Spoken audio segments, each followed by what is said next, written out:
I guess at 9:37, and we have a quorum. So if everyone would please go around the room and introduce themselves. So we're going here first. Oh, good morning. Dick High with Community Intersections. Morning. Fred Hare with the Yellow Cab Company. Mitch White, your Transportation Manager, City Code. Stu Smith with Comcor. Craig Castro, XP Council Government. Brian Vituli, City of Colorado Springs, Mountain Metropolitan Transit. Liz Robertson, Vocational Rehabilitation. Kevin Girardi, Discover Goodwill. Sharon Brown, City of Fountain. Gail Nels, Ambach Cab, and Jacob Madsen, Mountain Metro. Megan Karch. Megan Karch, DVR, Vocational Rehab. okay. Serena Gilbert, DVR. Valerie Chandler, transportation. Conan Convoy with Interim Healthcare. When he sees somebody. And, More behind the call. yeah, I can't even. Behind the column, if you'd please introduce yourself. Hey. You want to know who you are? Oh, I'm Faye Lucas. I'm from City of Cripple Creek Transportation Department. Well, welcome. And I guess you should just introduce Anna yourself. Stevens, PPACG. We got your back. Yeah, Yeah. yeah, there you go. Literally, I got it, all right, good. Robin Ann. Got your back. Thank you. So thank you all for attending today and coming on a beautiful summer morning. Has everyone had a chance to look at the agenda? And anything additions or revisions to the agenda? Okay. And then has everyone had a chance to look at the, so you're saying agenda approval. We actually have to make a motion to approve the agenda? I motion to approve the agenda. Second. Ooh, all in favor? Aye. Okay. So next on the agenda is number 3, the minutes. So I hope everyone had a chance to review the minutes. I think they were posted to the PPACG board that did not meet, so they had a chance to review them. At any rate, anyone has any comments or suggestions about? Were those emailed? I'm not sure if they were emailed. I don't think they were emailed. I don't have a copy of those. That's why I'm asking. So maybe, Anna, do you have I think they're posted on now instead of emailing them out. It's not Yeah. beyond the, Want to put them on on the screen? email. They're in the I packet. didn't get anything either. I think they just These are the posted it. bylaws. They are in They're the starting to do it as a matter Oh, what of did you need? practice now the instead of, minutes. that way everybody just knows to go. Wrong staff. Yeah, no. So, Good. We're putting it on screen too. Yeah, I'm not too much more than that. should be fine. so here, let's have a moment to review them together. I'm curious, did someone get them in the packet? They were in the packet. I did not receive an email about this meeting. I just knew I had to come. Yeah, I didn't get So, any, I didn't either. I guess that is a question. Who is responsible now that Scott is not here for Yeah. distributing those or notifying Well, us? they- Is it me? Let me know. There went an email went out, and then they were online also. The Okay. package was posted online. Okay. That's what we want to check. So Anna sends the constant contact. Yes, constant So- contact emails. No one got that? Nope. No. Well, We apologize, we're late and we're going to have to leave. We have we're triple booked this morning, so. Well, what do you need to say? Yeah. Sorry. Is there a sign-in sheet? Yes, there is. Yes, someone going around. We'll check the constant contact. But Anna will be the contact. All right. Because I saw it go out. Yeah.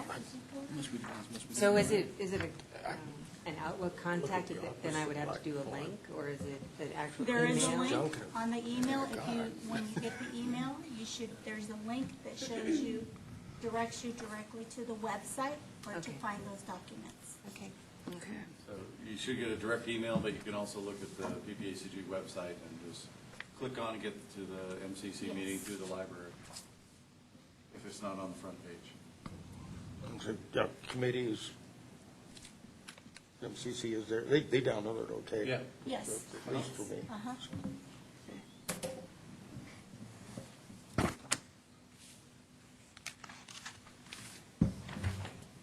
So if you can scroll up, so we talked about the public comments, we talked about, Aaron talked about the fall changes, Courtney went over the People's Choice Awards that is going to occur today at the DoubleTree Hotel. And I think many of us will be there to celebrate our drivers and the community for transit. We looked at, Joe informed us about the status of the regional call center. Seems to be moving forward with some concerns. And then, yeah, Courtney did a very nice presentation about people with disabilities and how we're working on, and then I guess Claire did a nice presentation also about age-friendly Colorado Springs and what that might mean and how they're getting started. With the survey to provide community committee members, find out what they need to do. And then we said goodbye to Scott Phillips as he went off, I think, to Virginia. And that's about it. Okay, that's it. And here we are today. So any other, comments or revisions? So, I will entertain a motion to approve the minute that's written. So motioned. Second. Why you guys are, I know. So, anyone have, No, can, oh, I'm sorry. For Oh, Anna, who's still, she's still learning names. So, Oh, did you move or second? You were, I moved first. that's Dick. Fred moved the second. Sorry. We really should have our, like, whatever happened to your name tags? Okay, we'll do that. That helps. Okay, any public comments? Yes, Mr. Bryan. Sure, thank you. First, I just wanted to introduce, for those of you who don't know him yet, Jacob Matson. This is his third week. His third week as our new ADA coordinator. He comes to us from Illinois, so we're happy to have him. And I assume we're going to be formally recommending that he be appointed to the MCC. So we'll have to send a letter over to Rob, and we'll be doing that shortly. And I'm filling in for Aaron today. And also, I just wanted to say that our 2016 fall service change public meeting process has ended. The public comment period closed last Thursday. We're looking at all of the comments that we received.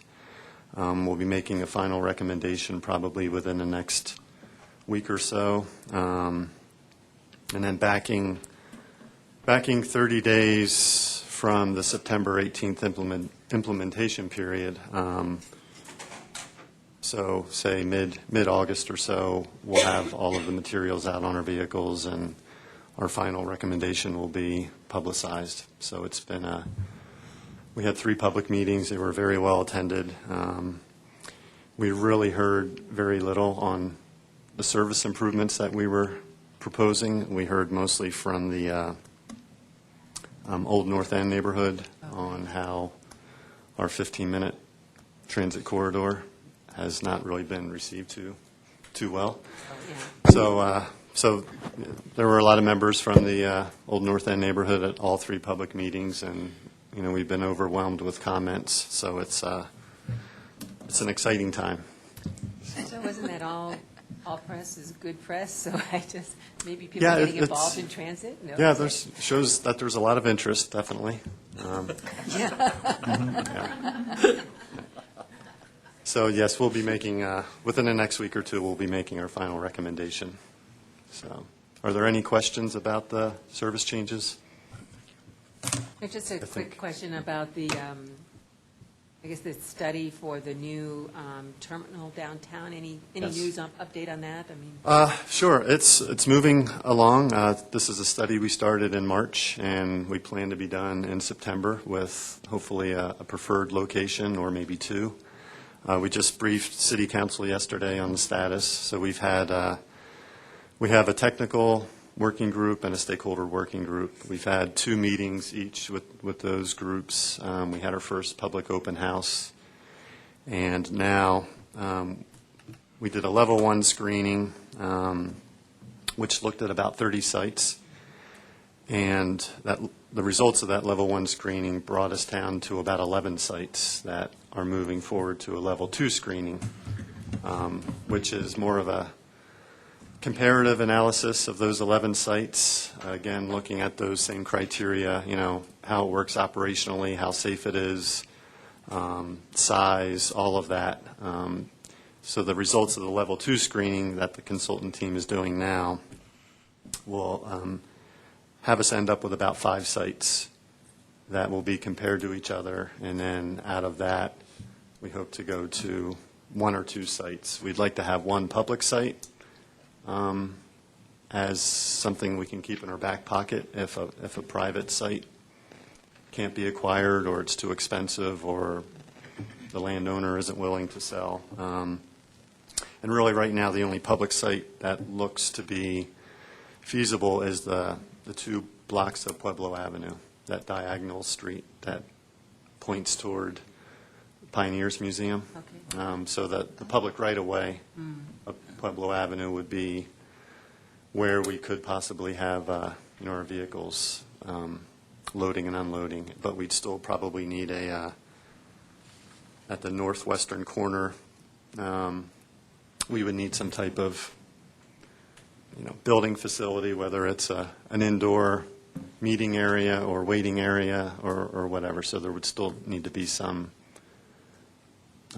acquisition of a site there. But there's, the 5 sites that are moving on to, or the result of the level 2 screening, all seem to be very good. They're kind of spread out more in the, there's a site or 2 that are close to the rail line, not really right on the rail line, but pretty close. And then there's a couple others that are right on the Nevada corridor, which would be great for our 15-minute service. So it's, we're happy with the results so far, and we should know in another couple months really where we're going to move forward to. Yes, please. I have a question. So I live in Manitou, and I always see your new little buses going around. How's that going for you, where you stop and you turn around, and then also the service to the incline? How's that new route going for you? Sure. Well, the two Manitou shuttles, the Manitou Avenue shuttle and the incline Ruxton shuttle, are they're ahead of last year, which was ahead of the year before and the year before. Absolutely. I think last year, both of those services totaled about 115,000 trips for the summer season, and we're ahead of that so far. So those are really catching on. And that's going to be going year round, right? The Ruxton incline shuttle is. Yeah, Yep. yeah. The Manitou Avenue shuttle will stop on Okay. September 17th for the season.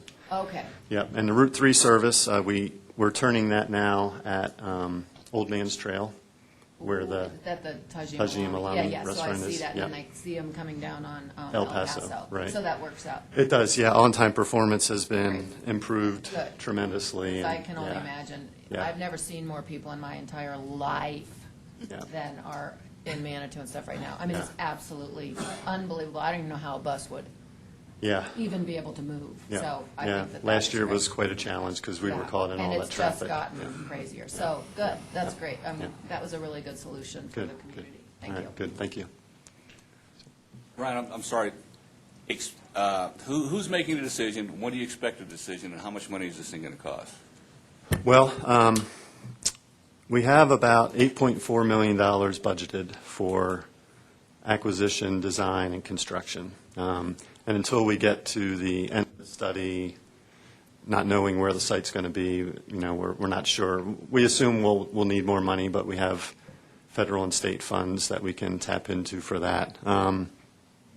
But it's going to be, a recommendation that comes out of the study, both the stakeholder group and the technical working group, and then seeing what the public says at our final open house. And then it'll be our recommendation going to council, and council will then have the decision to make about property acquisition.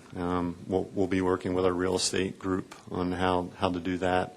Following this, we'll have a environmental assessment, geotechnical analysis done to see if there's any I guess it's a categorical exclusion. We don't have to do a full, we don't think we have to do a full NEPA process, but we can do this CADX process to move forward on before we acquire the site.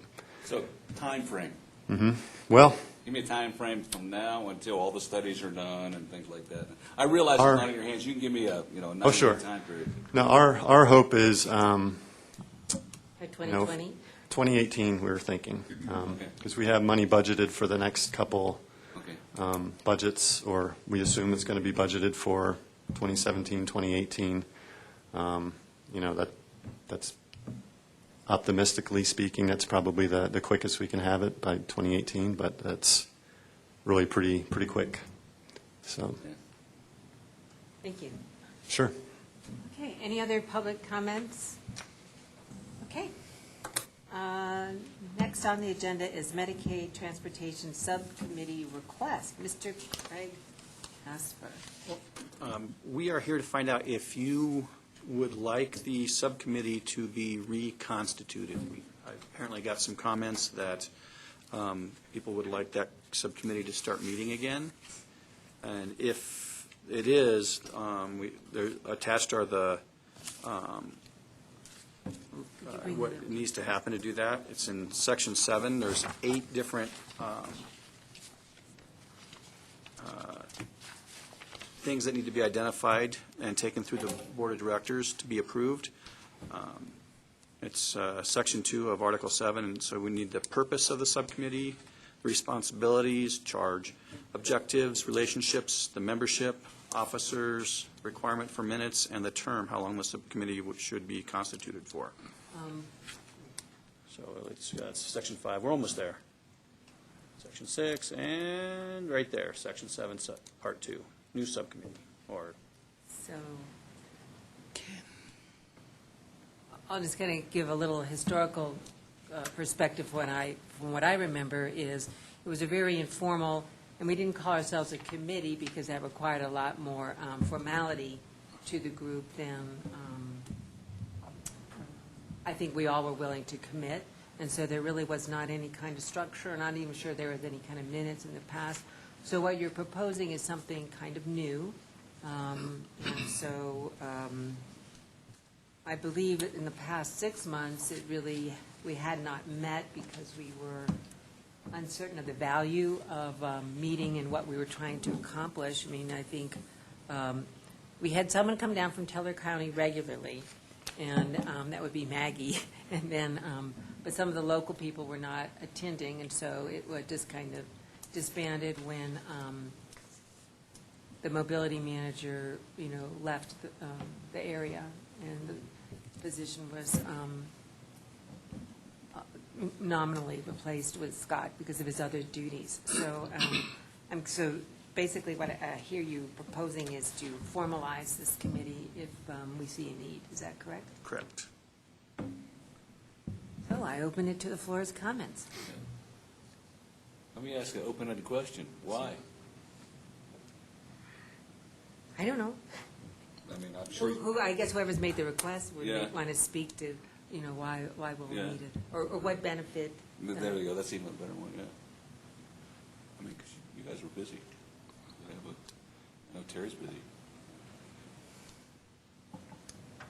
Oh, Your choice. Ted, you're really quiet. Don't you want to say anything? Do you have any, because I just think, I Well, was thinking I think Maggie. from our standpoint up at Cripple Creek, I mean, if you guys want to know what we're doing, we'll come down and brief you. I don't know if we actually necessarily need to get a committee and get people grouping like that. But if people want, a transit brief or whatever, or a regional brief up in that area, we can come down and do that. I don't know. So like a standing item on the committee agenda, Yeah. sort of a report out. That way we don't waste that a bunch okay? of time.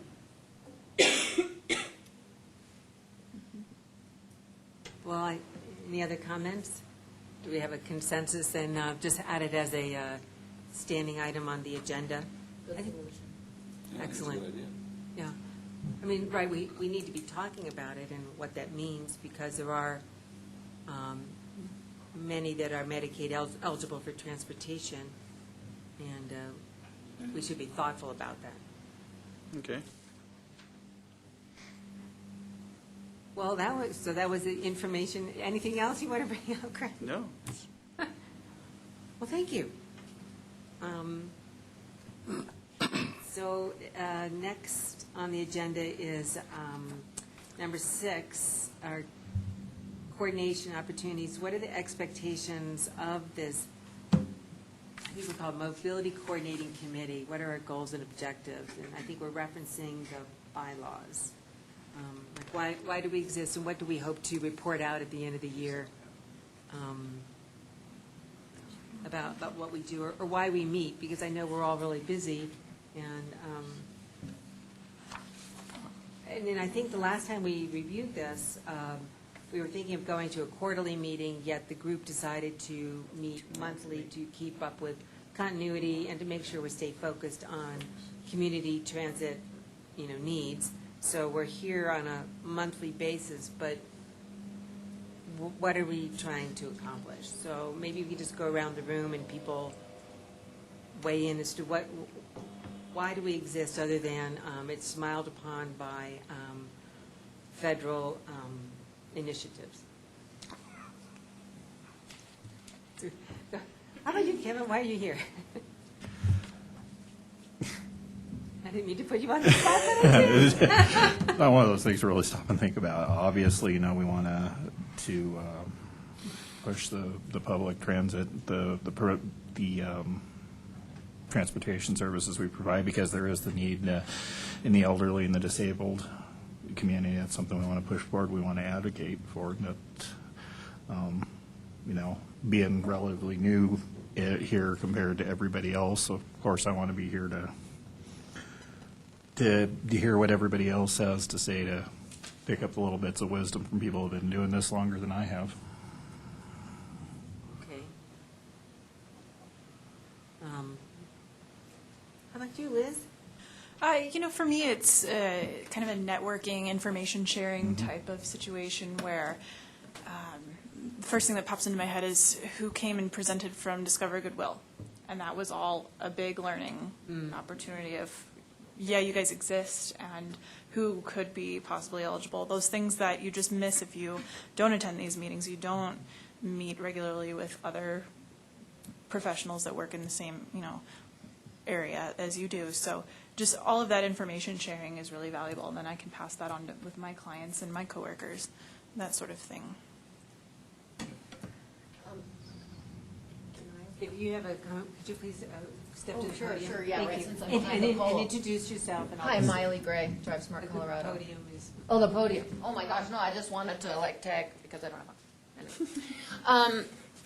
Well, we were invited by Angel, and Drive Smart has found it very, very valuable because of our newest foray into the older driver arena. Yeah. And this group comes with a wealth of knowledge that we didn't have. So we're totally selfish.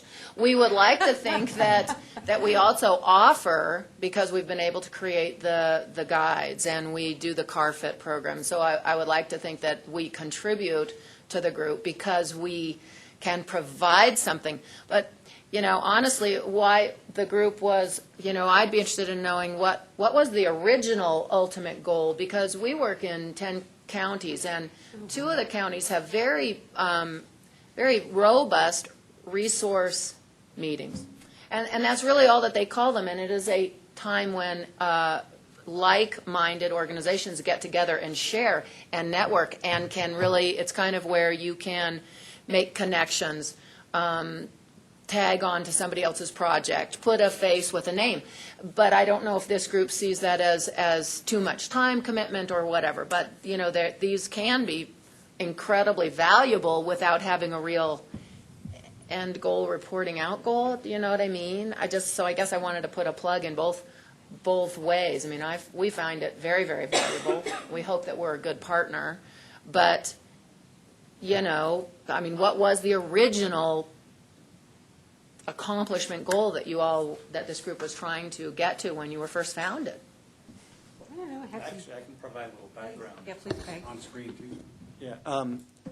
Up until the completion of the 2008 long-range plan, which was the first 2035 plan, this group was actually a subcommittee of the technical advisory committee, And the purpose was to provide more detailed technical knowledge of the human service portion for our long-range plan. We have a requirement for human services section of our long-range plan.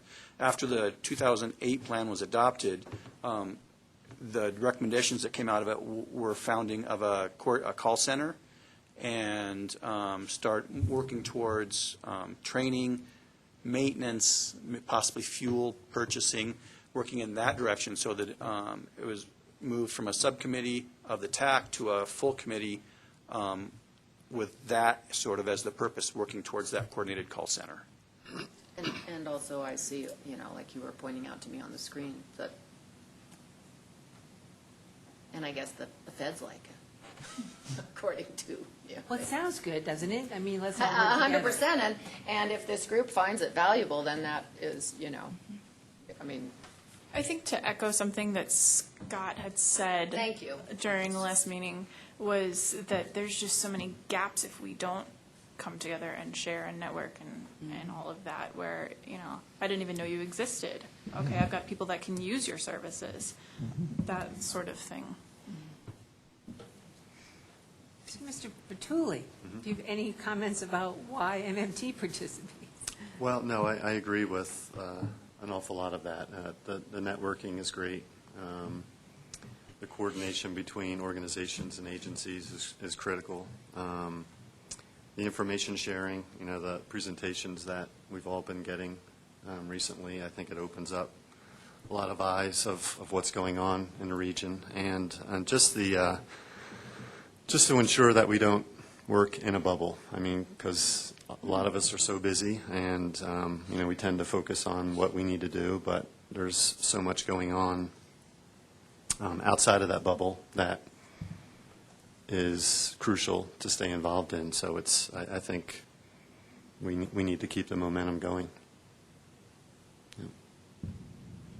I don't know, Craig, if you want to kind of introduce why, from a infrastructure point of view, why we're here at PPACG.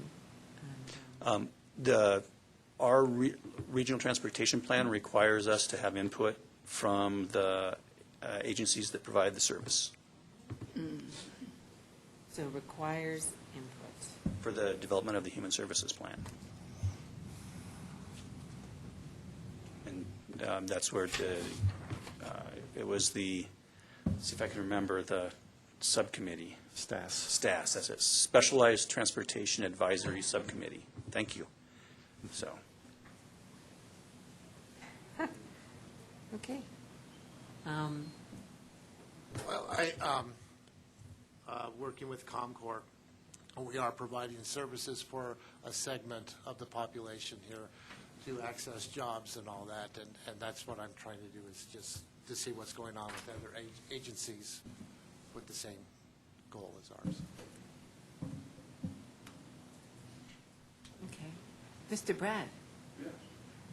Any comments why Silverkeep is here? Because Pat told me I had to be here. And also, did you know you're presenting today? Just, Kind of. okay, good. Well, I'm sure, I wasn't sure if anyone told you. Anyway. This committee helped me to, or subcommittee or whatever it is, helped me to see the better idea of what's going on in transportation. Even though I was required to come and all of that, I soon found out that, there's a lot I don't know about transportation. I've been the supervisor since October, and so it was very beneficial. I questioned things like, it doesn't seem like the committee has much bite or authority, but it does provide a lot of networking, what's going on. Several of you I've asked questions about in terms of operating a transportation department and everything. So it's been very beneficial. I think a forum like this is necessary too, just a measure of accountability. So, here's what I said I'm going to do. Am I doing it or aren't I? I think it's good, like it was said previously, that we can't have a little bubble. We need to know what's going on, and with the call center and what we've been dealing with that, all questions that we've had with regard to that. So I know that's another meeting, but this has been beneficial to me in understanding a little bit more about what's going on with transportation in Colorado Springs. And because oh, shoot, I gotta go there. That's today, you know, but I'm glad that I've been here when I leave because I've learned a little bit. Thank you. Ted? Agree with everybody all the way around. I think the regional coordination piece is imperative, especially for us up there at Cripple Creek for economic development, getting people up there, seeing that there's an artery to go back and forth. I also feel there's value in also a reduction in cost for training, cross-training with other agencies, so on and so forth. I know Soki and myself and TSC, we've done a lot of cross-training and things like that. So I think by this forum here, you could also bring up those kind of things to bring training value to it. Wow, our participation, I think, has been absolutely selfish. I believe Yellow Cab started attending shortly before ADA came to light. And but our reason was the serving our passengers with special needs. It's somewhat convoluted, but early last week I was contributing to my old age hearing loss by hanging out at the World Arena and listening to KISS. Paul Stanley comes up and says, we love you guys. Without you, there is no us. And without passengers, there's no Yellow Cab or, other provider. Now, in the process, we've learned a lot about what, services that are available, and also had some education on, unfilled needs in the community. Has that translated to better service for passengers? And you know what? I think so. I'm not a. I sit in a desk and run a computer. I don't drive anymore. I'm certainly not a passenger, but I do believe we're getting there. We're making headway. So that would be the value that I see. Mr. Dick? I agree with 95% what everybody said, and you just can't agree 100%. That's really 100%. and everybody said it so much more eloquently than I could, so I'm just going to just shut up and say I agree. Ditto comments, huh? Okay, well, we just feel that Fountain needs a seat at the table. We know we're not part of the Metro District. We have a lot of disabled people within the Fountain area. We represent the second largest city within the county. And it's we're told that our population, which is somewhere around 28,000, is the population of Teller County. So I think it's very important. We have a fairly high senior population, and we certainly have people who would not be able to get around without our own, bus service. They just simply would not have a life. And so it's important for us to be here so we know the latest that's going on. And I think that's one of the reasons why I'm here. I was asked by a council member that, we need representation here, and I said, fine, I'll be willing to do it. So having been a past council member, I appreciate it. So, Any comments from the public about why, you might see the value of what should we be doing for the community? Okay, so no. All right, so I'm just hoping that, Anna, you were able to capture these comments, and then in the minutes next month, we can review those, and then maybe develop, some objectives so that when we do report out to the PPACG board, or we have to report back to City Council what we're doing, that we can articulate what it is. And I think these are great comments, and I really appreciate us taking the time to try to, articulate clearly why we're here and what we're doing. And I think we are doing it, but it's become almost intuitive. So I think it's good to be able to say that clearly. So thank you. So next on the agenda are presentations, and so, Hey, Gail, yes, sir. can I share some more information under this information sharing item here? Oh, sure, yeah. And also ask for some information. I'll make this really brief, but earlier this year, Craig Blewett presented to City Council what we're trying to do regarding transit service to the northern hospitals. We have a 2040 transit plan that's just about a year old now, and out of that, it was one of the main recommendations was to improve our existing system within our existing service area before we expand into areas outside of that. And we've been sticking to that. All the improvements we've been making has been to our core services. But we know that there's a need to get to the northern hospitals, and we've been hearing that from the community. So Craig presented to City Council that we're going to be looking at how we do that. First, trying to figure out what types of services are offered up there that aren't offered at the hospitals where our transit services cover now. So, and is there a shift of those services to the northern hospitals?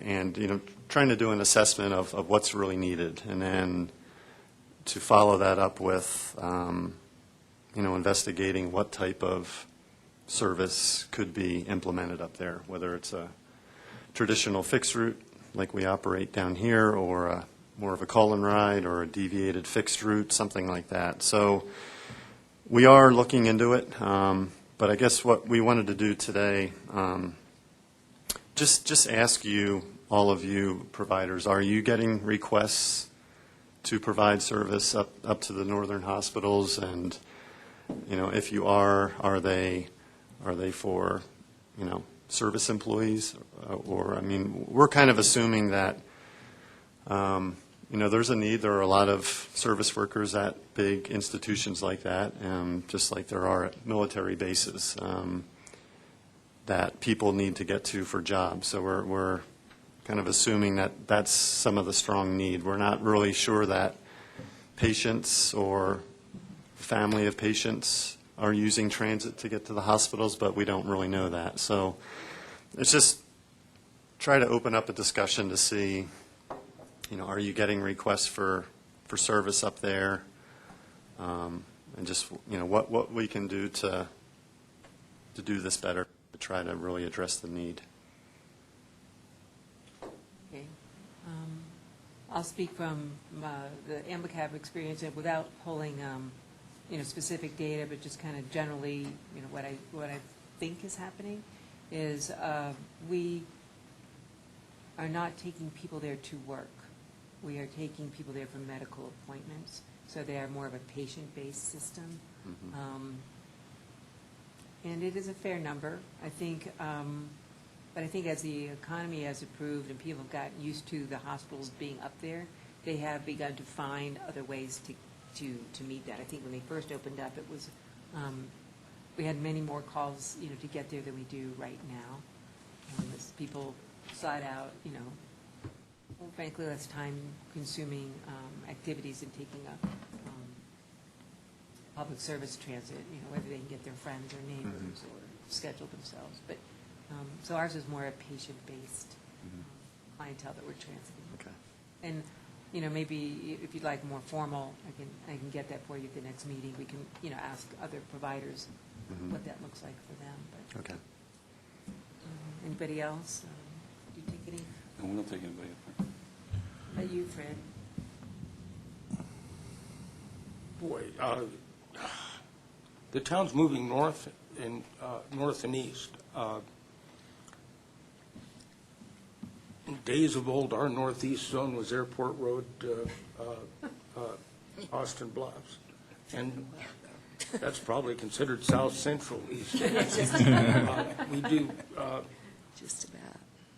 So we'll do way more work in that area. Now, our work for the hospitals is, we get the good jobs. we usually take patients from the emergency room to detox, which, well, decent trip for a driver, and it frees up a police officer or other medical professional to normally be stuck with the duty. Actually, glad to do it. Somebody's got to do it. And we'll always get the occasional patient going to the ER, not sick enough to need an ambulance, but still not quite able to drive. I am unsure how many employees that we carry. Military and healthcare, they're folks that have to be to work on time every time. Well, if stuff goes wrong and they can't ride with a friend, or there's nothing public, cab costs a little more, and we'll certainly get the trip. But I think most of our trips are patient-related at this point. How about Brad? Do you have any comments from like Silver Key? I know for a fact that our miles per trip has increased primarily because of going up to the northeast corner. We transport very few people jobs. It's almost all doctor's appointments. And it seems like our clients' hands are tied. Where's the development? That's where they build the new office building. That's where the doctor moves to, so they're stuck to go out there. It wasn't people shopping around and say, I think I'll get a doctor. I see primarily my doctor has moved out here. So that's what we're dealing with. But yeah, and probably at least a third, maybe 40% of our trips are medical in one form or another, and the vast majority of that dialysis and medical appointments. One of the ways that we were able to address a little bit with the knowledge is I have two drivers that I allowed them to take their buses home as their garage. They both live up on Woodman and Powers area. So they're picking up there, has less distance from our old garage. Now we're, transportation has moved down to the Murray site as of last Friday. So different ways of trying to address some of those needs. But what I see is, we got a new building that's not on GPS out here that's got a jillion doctor's offices. We got to get this in and start allowing them. Yeah. So that kind of, anybody else? So it gives you a snapshot, I guess. Sure. Yeah. No, that's good. And I guess generally, this is an easy question to answer, but we just want to make sure that it is a good idea. I mean, our plan has said do not expand before we improve what we already have, and that's kind of a general theme even with roadways. Let's fix what we have before we build more. And so, as part of this, we will be looking for partnerships, and we think there's a lot of interest there, and it's kind of the theme in a lot of areas, a lot of cities where the growth is just occurring outside of the core, and services are always chasing around the need. And this is an example of that, but there are some services that we've heard of that are offered up there that either aren't offered anymore or never were offered, at our downtown facilities here. So it's a need we know we're going to have to address, and we just want to do it the best way, and hopefully there will be some partnerships that we can develop and to help pay for that service, because it's quite a haul to get up there, a lot of extra mileage and time. So Yeah, I'm with Brad. It's about another mile per trip on average, Yeah. and that's a lot of miles over the past year. Mm-hmm. So are the hospitals asking, for support to get their workforce up there? Or? There was, when the Children's Hospital, like 2 years ago, there was a push. Well, Children's Hospital was going to happen, and then so there was some discussion at City Council, but then that was delayed or put on the burner, but now it's coming back, and there will be a new children's hospital, and that's just kind of come to the surface again. So the conversations are starting, and I think we haven't really heard from them directly, but we've been trying to reach out and to get everything in line before we start those discussions. So, we do realize that it's something that's going to have to be addressed, and we just want to do it in the best way that we can. So it's, I think Children's Hospital has an opening date of 2018 or so. So, we have some time, not that that's driving the deadline, but, and I know, they would want service up there as soon as we could get it, but it's something that has to be planned well and thought out well before we do it. So, all right, thank you all. No, I appreciate your forethought. Any other training, information sharing, or coordination opportunities? So let's move on to the presentation. So, Brad, Silver Key Senior Services.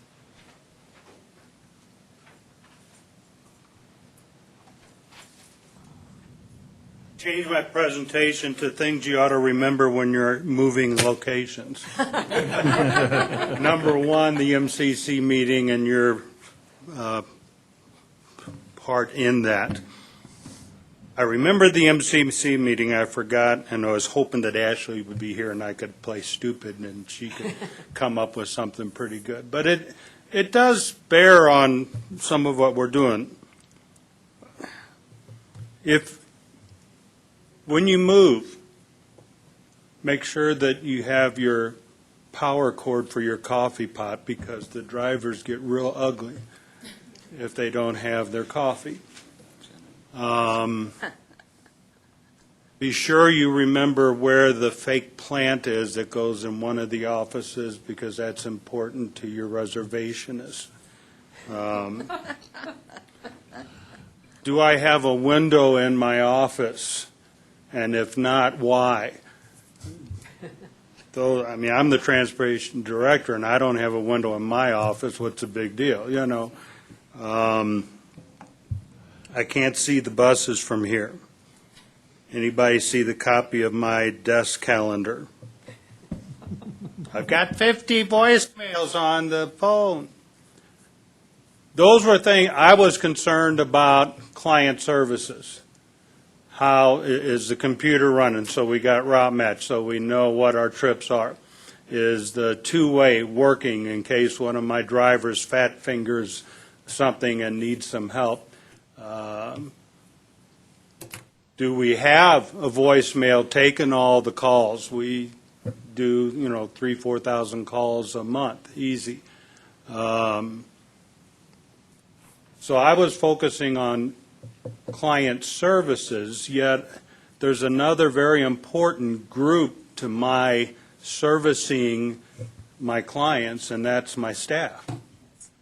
And it might not seem like a big deal to you, but it does seem like it's pretty important when you see somebody going like that and trying to get them relaxed so that they can deal with the clients that have found a way to get through the phone to where they are right now. And a move takes more than one day. You got one day to move everything, but then probably a week or two to unload all the boxes, find the boxes, and things like that. And during that time, we still want to offer services to our clients. Our clients were great. We called a month ahead of time, said, hey, if there's any way you can find a way home from this, that, or the other on Friday afternoon, we limited it to just a half a day of trips, but we would provide if you could not find something. And they were great. Typically we do 250 rides a day, and I think on Friday we had like 120 rides that we had to take care of. And we had floaters to anybody that might have fell through the cracks.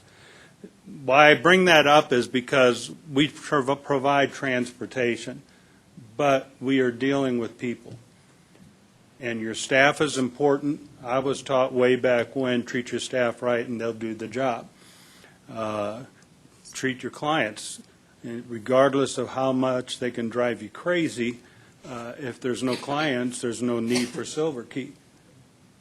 So I think it's important for, in the midst of everything that we're doing, trying to be as efficient as possible, this call center, move in that direction, get rid of duplications and things like that. I'm all for being as efficient as possible, but most of us had somebody that had a vision that began our organization, most of us nonprofit people, and they had a passion about that vision. I wasn't around at Silver Key when Mickey was running it, but I understand she was a pretty passionate gal. And that second generation comes along, you lose a little of that passion. I think Silver Key did a good job in finding Pat, who has a comparable passion. That's the only CEO I've worked for since I've been there. She came on about a month before I did. So I feel that I'm blessed, if you'd call it that, to be able to work under her. But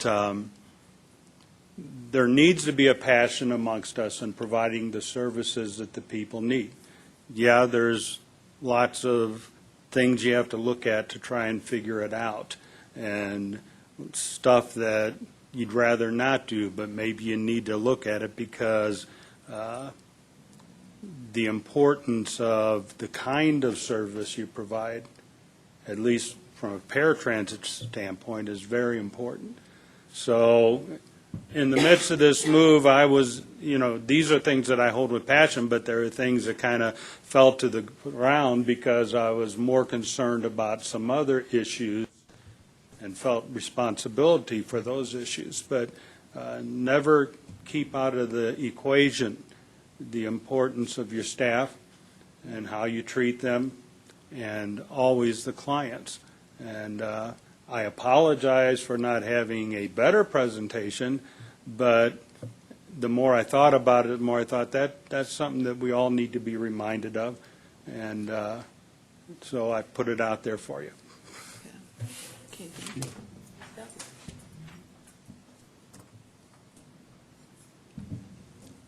All right, Liz. All right.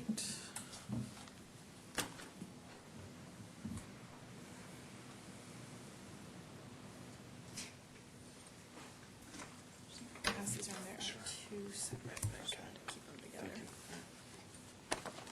Sorry, Marina. Hi, everybody.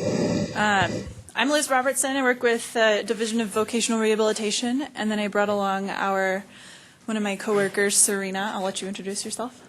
I'm Serena.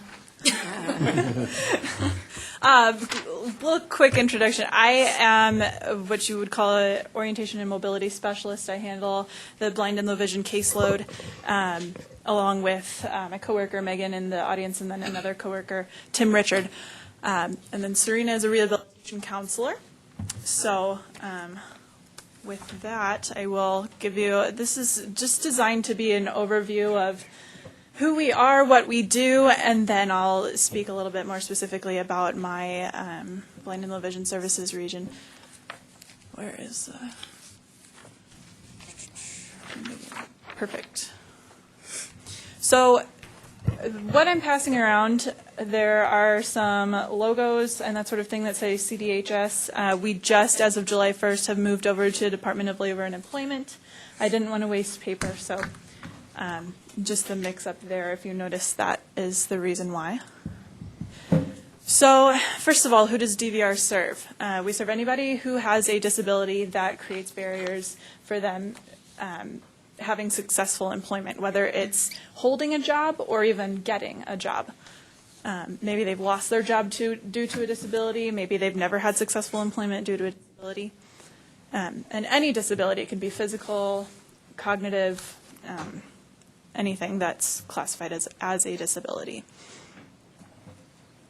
So what does DVR do? I think the biggest misconception is that we are a fast track, boom, boom, boom, get you in and out type of service.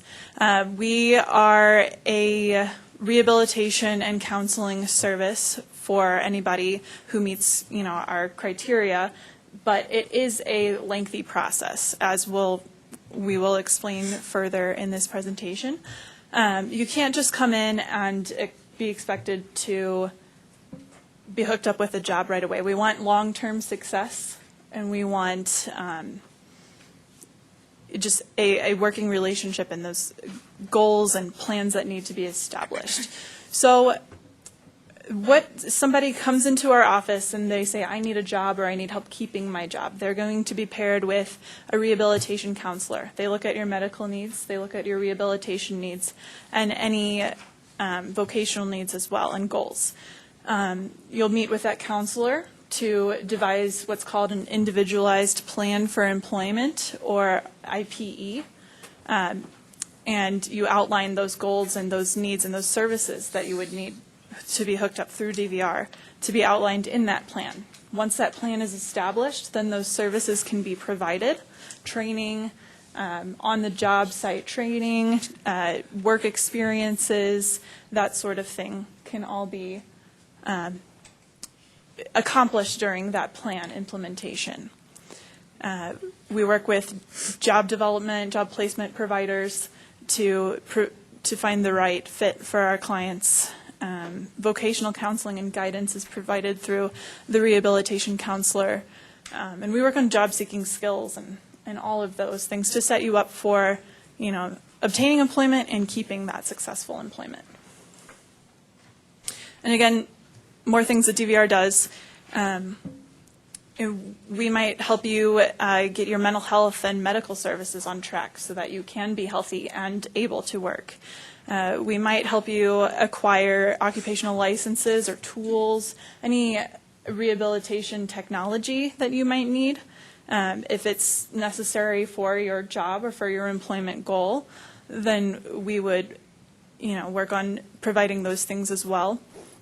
And really to reiterate that everything is so individualized for every client.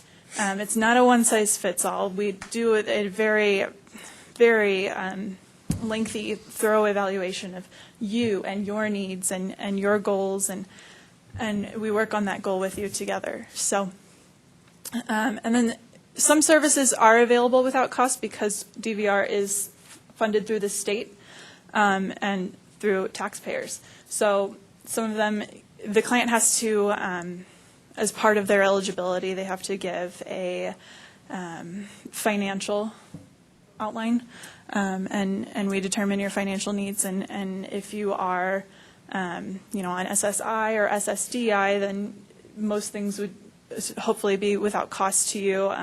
If you do have a more of a financial contribution, then you might have to meet, a certain number of these services or the cost of these services. So it's, again, that part of that individualized. What can you contribute and what are your needs? Let's see here. So I'll let Serena speak on the DVR experience as somebody starting from the beginning and going all the way through our program. And you can go ahead. So you guys are all providers, correct, that would be referring clients to us? So if you have somebody that you think might be a good fit for our services, the easiest way is to call our main front desk and have them do what's called a referral.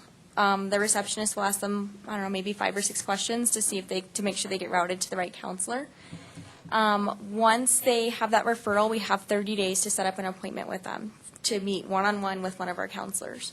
That's the time when we're talking about their needs, what are their expectations, are they looking for work, which hopefully everyone, because all of our services, especially starting August, are vocational. We can't do the homemaker stuff anymore. So that's the time when we're starting to gather all that. After that meeting, we have up to 60 days to determine if that individual is eligible for services.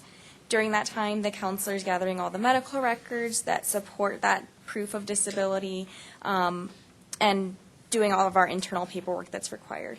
After that, the counselor and the client will have their first meeting together to start what's called the comprehensive assessment. That can be as little as 1 meeting or as many as it's needed to determine what's an appropriate goal for this particular individual. We do typically have up to 90 days for that, but if somebody needs additional time to explore things, we can. A lot of things we do during that time is maybe what's called a situational assessment, where somebody's not quite sure if they can work in that type of environment. We have them try it out and see how it goes. We also do like assistive technology evaluations. The teachers do a lot of evaluations to figure out different things. Once a goal is figured out and we know the services they need to support that goal, we write their plan for employment. And again, Liz said that's super individualized. I don't have a lot of plans that all look identical. And that's when services start being delivered. That's the important part. We really can't deliver a whole lot of those services, other than the assessment things, until we have that plan for employment. Once someone obtains a job, we follow them for at least 90 days to make sure that they're doing well on that job. And then we do close their case out, and they can come back if they need help again. We can do post-employment services, or if they're ready to advance later on, we can do a whole new case with them. And feel free to chime in with any questions during this presentation. I know we're speaking a lot of information. So, all right, so that's the general DVR experience. And again, I know I hit on this a little bit before Serena spoke, but here's all of our services, referring to outside agencies, vocational counseling and guidance, any of the diagnostic or evaluation services that the person may need, mental health, physical health, restoration, rehabilitation technology. And then my bullet here, training services, i.e. PAT. What I'll speak on in a little bit is called our Personal Adjustment Training Unit, which I am under. And so this specifically applies to our blind and visually impaired clients, all of that training. And if necessary, it could, depending on the correct circumstances and everything, it could also mean post-secondary training. Yes. More services available. Occupational licenses, tools, equipment, and supplies, again, when necessary. Job placement, supportive services, i.e. transportation. This is how we fall into MCC. We do coordinate a lot with transportation. A lot of it's going to be fixed route passes. We, if it's deemed necessary for them to be able to get to work, providing those passes for transportation, whether it's Metro Mobility, Mountain Metro, fixed route transit, Ambach cab, yeah, all of these. And we can provide those tickets so that the client doesn't have to pay for that out of cost while they're in a plan for employment. And during those 90 days while they're starting out, you know, getting their feet off the ground and helping them get to and from. Then, you know, post-employment services like Serena talked about, maybe after they've obtained that successful employment for 90 days, if there's anything else that they may need, a follow-up type of service. And then services to employers, a lot of education, advocation, that sort of thing. Oh, that's, we do have a disability awareness training that we do at no charge to any employers or organizations that want their staff trained up on disability etiquette, those sorts of things too. So that's a very, very brief overview of DVR in general. I'll kind of explain the structure. DVR has different regions across the entire state. And a couple of months back, we went through a little bit of a restructuring where, as I mentioned, once you're in a plan for employment, you can receive those training services if you are blind or visually impaired. And there's a little bit of restructuring so that our blind and low vision services unit is its own region, typically regional, you know, northeast, northwest areas of the state. But our blind and low vision services is its own region throughout the state, and we cover the entire state. So I'm just going to give a brief overview of that. So personal adjustment training is within that blind and low vision services. And that's all of the services provided to somebody who is blind or low vision to help them with the independence to get around, travel independently, use assistive technology in the home and in the workplace.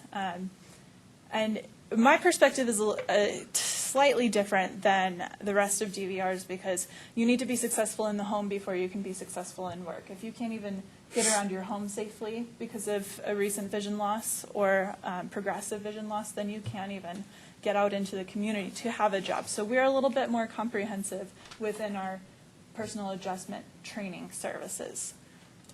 We look at the whole person, not just the vocational piece. So we, like I said, we're provided our services throughout the entire state. We've got teachers that are out of Pueblo, along the whole Front Range, Pueblo, Colorado Springs, Denver Metro, Fort Collins, and then we have another instructor in Grand Junction. And if there's anybody that is outside of those city boundaries, we do travel outside too. You know, I'm going to Lamar tomorrow, so we do serve the entire state. And then we also have a center in Denver if the person qualifies, if they have severe needs in all of our teaching categories, which I'll get to next. They might qualify for center instruction where they would go, similar to a job type of thing, where they would go at least for half a day, most of the days of the week, Monday through Friday. If somebody can't be able to, one, stay up in Denver if they're not from the Denver metro area, or if they're not, their needs aren't severe enough to need that ongoing instruction almost every day for months on end in all of our training areas, then they wouldn't be a good category, or a good, they wouldn't qualify for our center services. So all the instruction that we do and all of the training, assistive technology, things like how to use a computer. Are you low vision or are you totally blind? So what type of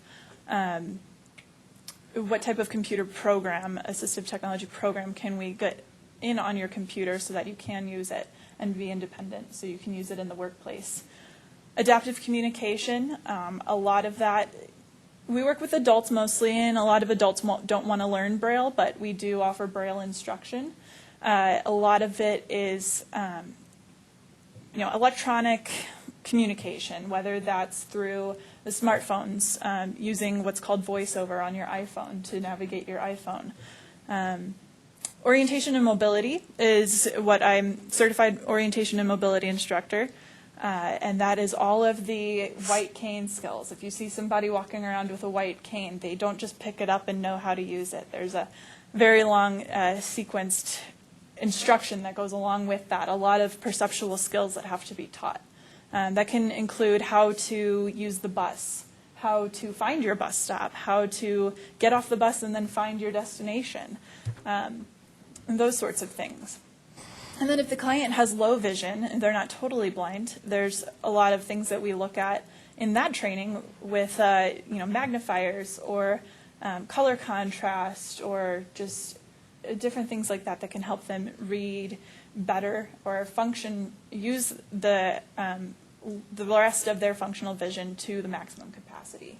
A lot of clients come in and don't even know that they could possibly read again if they have low vision. So giving them those tools or that training to be able to possibly read again. And then the last thing that we provide, if the client is a good fit for it, is called one-touch self-defense. We find a lot of our clients feel very, very vulnerable, especially walking around identifying yourself as blind or visually impaired. So that's something that one of our instructors up in the Denver Center offers. It's called a one-touch self-defense, and it's all of the skills that you would need to be able to defend yourself if you had somebody that would try to take advantage of you and attack you, steal from you, that sort of thing. It's very hands-on training, and it's very, very simple moves to be able to stay in contact with your attacker and to be in control of them, because if you can't see them, you have to know where they are and what they're doing. So, brief overview. And then just again, a little bit more in depth of what I already explained, assistive technology.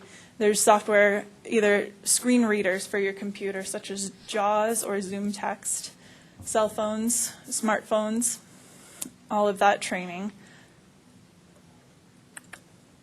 Adaptive communication, Braille labeling, reading and writing, voice recorders, note-taking options, touch typing, and smartphone and iOS technology.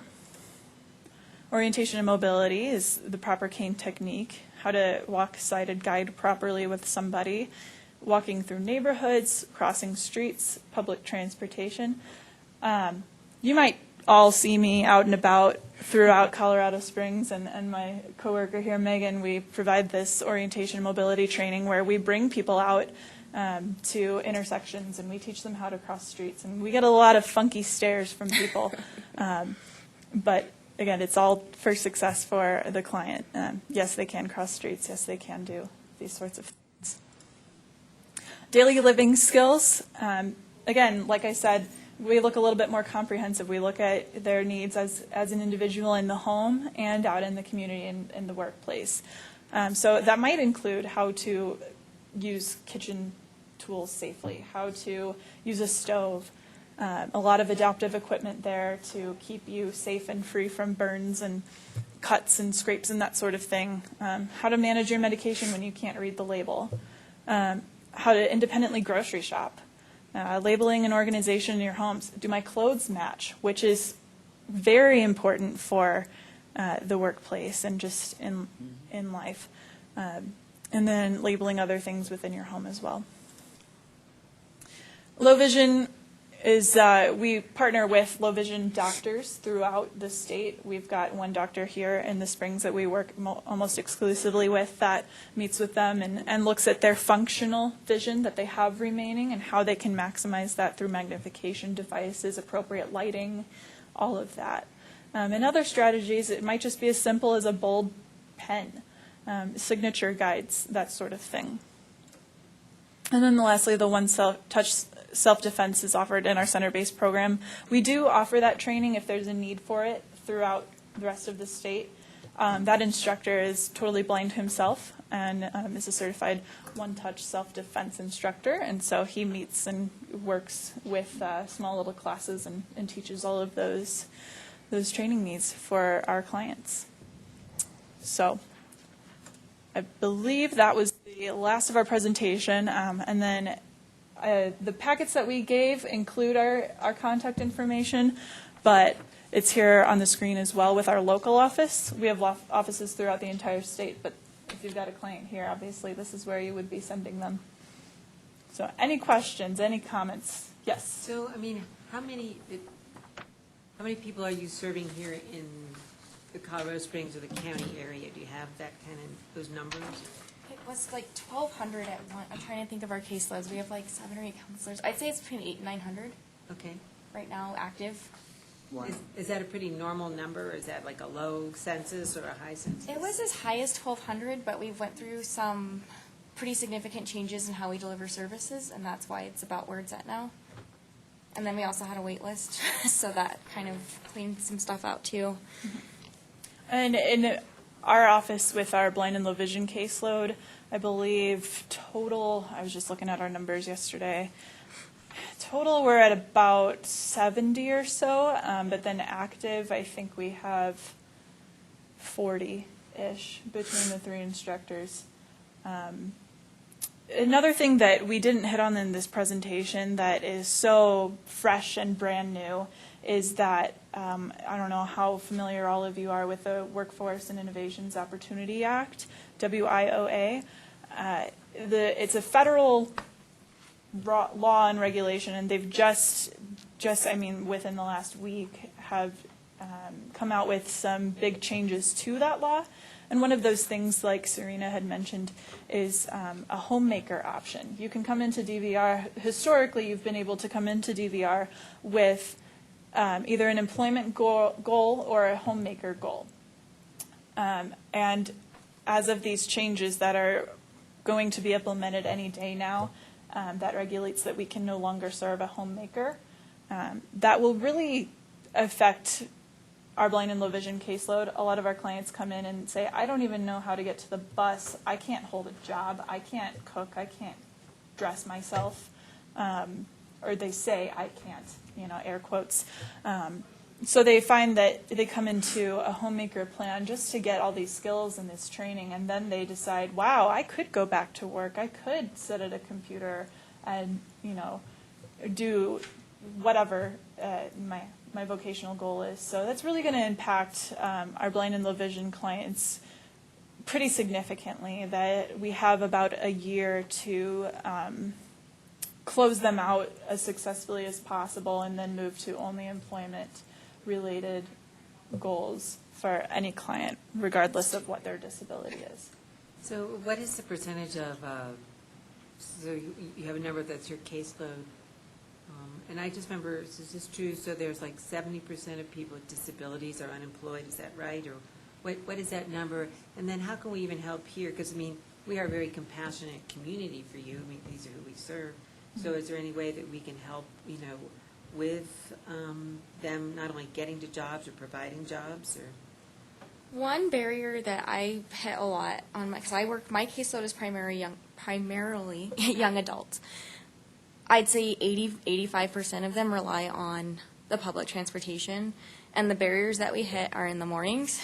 All right, you can get there, but you can't get home because maybe you're working a retail job and you get off at 10 or 11. Or maybe you get off at 6, but you need paratransit, and the paratransit doesn't run to your neighborhood after a certain time. So those are the biggest things that I hit, and it makes it where we have to narrow where they search for work, which ultimately makes them have a lot less job opportunities. That they, there could be a perfect opportunity, but maybe it's at the Penrose Hospital, and they can't get to it. So things like that, and your clients probably have the same barriers. And then these, I know that some of the stuff you guys can't control at all. This is way above, I don't even know who, but a lot of the jobs are on Fort Carson that work really well with our people who have disabilities, and they can't get to them. So. Yeah, from a mobility standpoint, what I see the biggest struggle with my clients is, yes, it can teach you how to ride the fixed route bus, or yes, we can provide, these paratransit services as well. But if you're going to be relying on that bus, again, it's the time frames, but also that big northeast corner, like we had been talking about earlier. Is I live, the 23 bus runs up and down Powers and up to Austin Bluffs and through that area over to the Citadel. But if you look at the map of the services, there's 23 way up here, and it barely connects to anything else within the city. So maybe I live closest to the 23 bus, but it's still going to take me a mile to walk there, and then another hour and a half to get to my destination. So there's that big gap in just how much the city has expanded with their limitations in even being able to get there. And then, that's the furthest out bus that goes that way. So then with my clients that live in that area, okay, well, it's not feasible for you to cross Powers to get to your bus stop necessarily, although it has been done. I've worked on Powers with some visually impaired clients. But then, okay, you can ride Metro Mobility within 3/4 of a mile of that bus route. Well, I live a mile outside of that bus route. Okay, coordinating all of that with Metro Mobility. So those are the gaps that I see primarily. And I'm sure the paratransit ultimately costs more dollar for dollar Oh, yes. than the fixed bus route. So Definitely. Yeah. Definitely. Significant. Significantly more. I know the Yes. cost per ride now. Yes. It's ridiculous, but Yeah. So I have a question that's more directed towards Fountain Valley and Silver Key. Are you guys eligible or figured out how to jump in and help transport these disability with the job? Because we just started a program in Fort Carson to get them jobs, but we provide the transportation too. And I know transportation is a huge issue. What does it take to get paid? Because you had somebody for Silver Key and Fountain Valley, since you two are the biggest ones in the room. you guys are already connected. I don't know, because I technically represent the city of Fountain. Yeah. But that's something that I need to find out. But thanks for bringing it up. Yeah. I appreciate that. We've had 1 or 2 calls specifically with this kind of a situation. Right. Right now, I think I don't know what disabilities they have, but we've got about 3 people that we take early in the morning, and they get off earlier, like 2 o'clock in the afternoon. That works for them. Has to be arranged. Some of those work. We've looked at the possibility, like talked with Maggie at one time about, though we're not going to drive all through Woodland Park, but maybe we could grab some people at the Walmart on the south end to bring down to doctor's appointments. So we've been addressing it. Not much resulted in actually providing other than just a handful? Yeah, because we've had organizations or individuals contact us about rides, just back and forth, because we're providing the transportation and the employment coach and everything like that. But I know at Fort Carson, that's a huge issue, transportation there. Yeah. So that may be goodwill. I mean, you do a lot with contracts on some of the bases as well. It's pretty much in the house right now, though. We haven't looked so much at doing that. That might be. Yeah, you guys just feel like us, you just transport your clients. Clients, yeah. I mean, that could be something that we could dovetail into what we're doing. I'd have to talk to Joe and Lucy a little more about that one to see if it's something we can make fit in. But, you know, it would be nice to be able to do, and it would be a need, definitely. So how would your clients be eligible to fit into these 4 organizations we were talking about? Is it all Medicare, Medicaid, private pay, state pay? So how would that work? You have any idea? As far as fitting in with Silver Key and Fountain Yeah, so in other words, I know we're Medicaid eligible. So how would we get paid if we chose to do that? Same thing with Goodwill if we decide to do that. And then we could talk about Fountain Valley and Silver Key. I don't know if you guys Well, are I know eligible with Silver Key, it sounds like you have a handful of planes, but I know when I was looking for transportation options, I was told if I was eligible with Metro, I was eligible with Silver Key. So what we do is, we have a small handful that use Ambach cab. We just buy the tickets for them, and then they use those tickets to pay. But we don't do, as far as that goes, we don't look at Medicaid, Medicare, none of that for the type of services that we're providing, except for, medical appointments and stuff, obviously. So from our point of view, then it's private pay then? Well, no. Yeah, Sure. Is that right? Well, so. Or it's subsidized by a contract. $3.50 for the ticket as mandated at our contract. but Right. Well, not mandated, but it's highly suggested. But then we also bill the rest of that ride to the city. So the city is, the payer for Okay. that ride. And, Expensive. Yeah, and the different waivers and abilities to try to access the Medicaid system are very narrowly defined. It would require certain kinds of certifications in order to do that. I mean, you as a provider from intellectual and developmental disability, you're granted a lot more leeway to deliver that and then to be compensated. But just as a standalone ride, there really isn't a funding mechanism, and so we really want to thank the city for providing those kinds of services to the people that need them, because that is the ultimate payer for us, and I would assume for others in the room as well. The goal, too, is, especially with my clients who just don't have the skills or the confidence yet, okay, of course, right now you need to use these paratransit services, but how can you use independently these bus routes? And so that training that we provide kind of does clear that up, so that maybe at first they're solely relying upon the paratransit, but then after time and after training, they can utilize the fixed route, take some of the burden off of you guys. Well, we're happy to do it. I mean, we're looking at a safety issue. I know of one person who will not walk across Academy to catch the bus because it's just too much craziness on Academy and people turning right and left and running red lights. And so, you can understand why this person will walk another, 3/4 of a mile to not have to cross. Yes. And so, we just need to acknowledge that and even talk about this as people that serve people with low vision or vision impairments, what that looks like, what that feels like. Definitely. Thank you. Any other questions for Serena and Liz?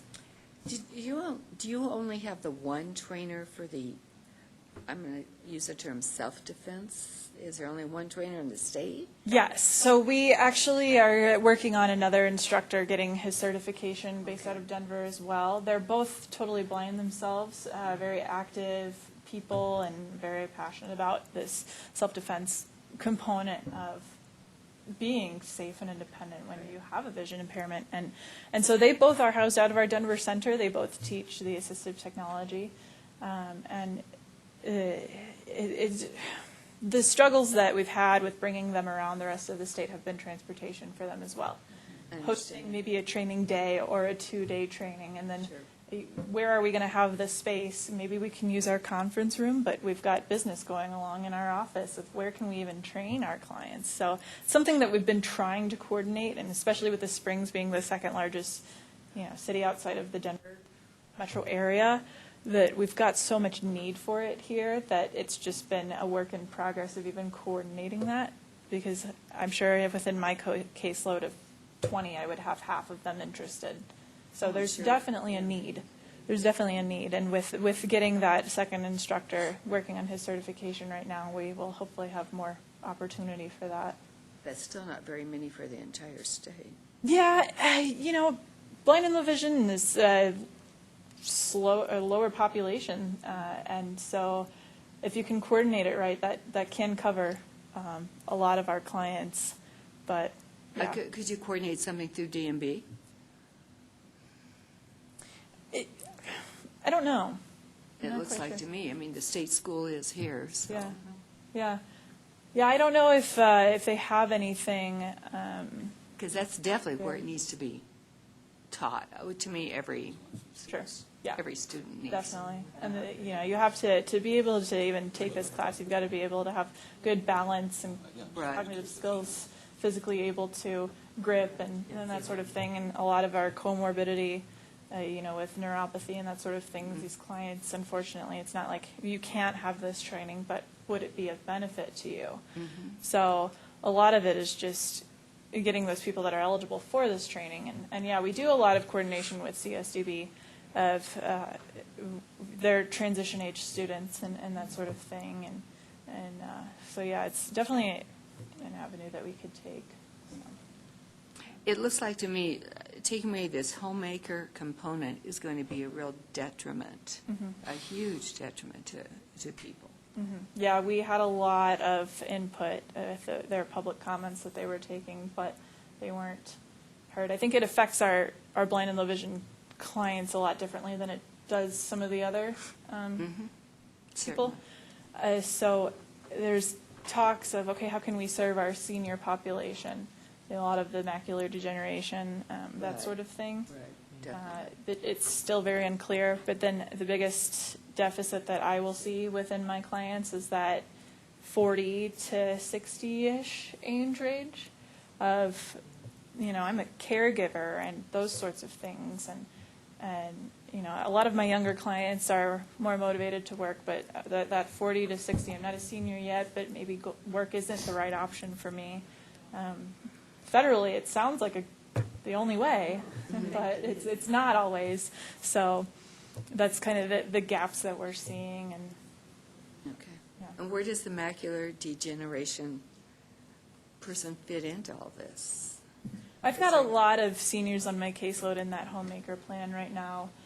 So, yeah, and so they would hopefully have another, but then you need all these trained professionals like me with the certain certification, certain degree that is pretty not well known of. And so all of these, some other agency would have to adopt this training for those people and all of that. So, yeah.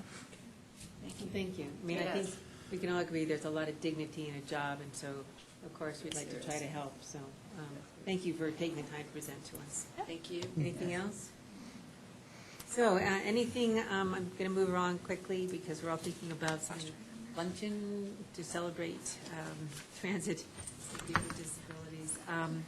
Any items that we should put on the agenda for the next meeting in August? I would just like us to then take the next step about why we all participate, maybe develop something a little concrete. That'd be the only, concrete. And I don't know who our next presentations are, but if you could send those out to us to remind us. And send me a test this afternoon. I'm not sure what happened. Thank you. Anything else?